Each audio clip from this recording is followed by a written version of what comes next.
I saw a story in the Financial Times this week. There was a case of a man who'd been given a £50,000 loan by the government, supposedly to prop up his business that had been damaged by COVID. It turned out this was a fellow who had, I think, 48 convictions. And the judge in the case said, how has it been possible for the government to give a £48,000 loan to someone with a very long criminal record? Now, I rather fear that this is only the tip of the iceberg. About £47 billion has been paid out in loans. This programme was applauded, but how well has it been administered?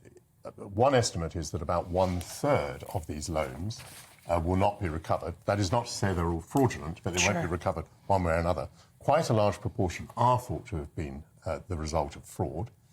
The information I'm getting is that really the government had deployed no anti-fraud resources in this.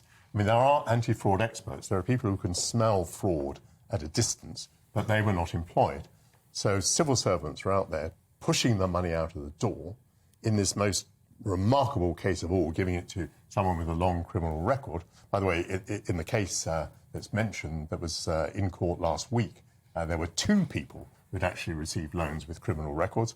I think this is a very big scandal. And just to give you an idea of the size of money we're talking about, so a penny on income tax raises £5.5 billion.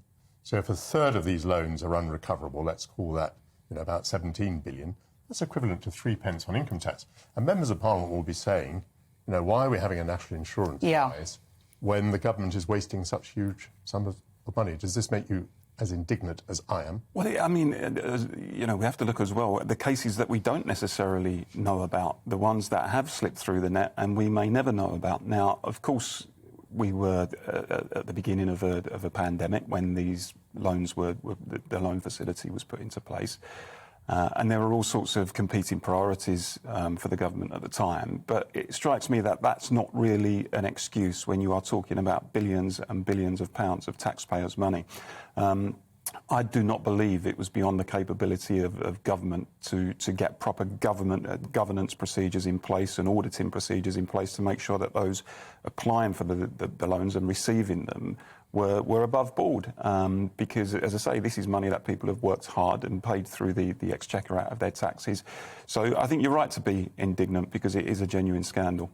And I think the pressure on the government now to either postpone or cancel that national insurance rise, this all becomes part of that conversation, doesn't it? Because the Chancellor has said he needs the money. You can't just make up money, but yet there are billions of pounds that went out to people who shouldn't have received the help. And I mean, I was against the national insurance rise simply because I think it's a tax largely on the poorest. I would like to see a wealth tax of some kind to deliver that money.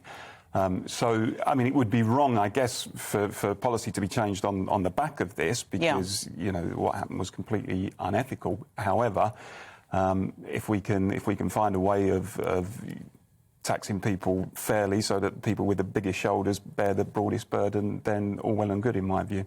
Something that makes me cross is that for track and trace, they brought in consultants at £1,000 a day. Or why didn't they bring in anti-fraud consultants? I would have paid them £2,000 a day if they saved us some money.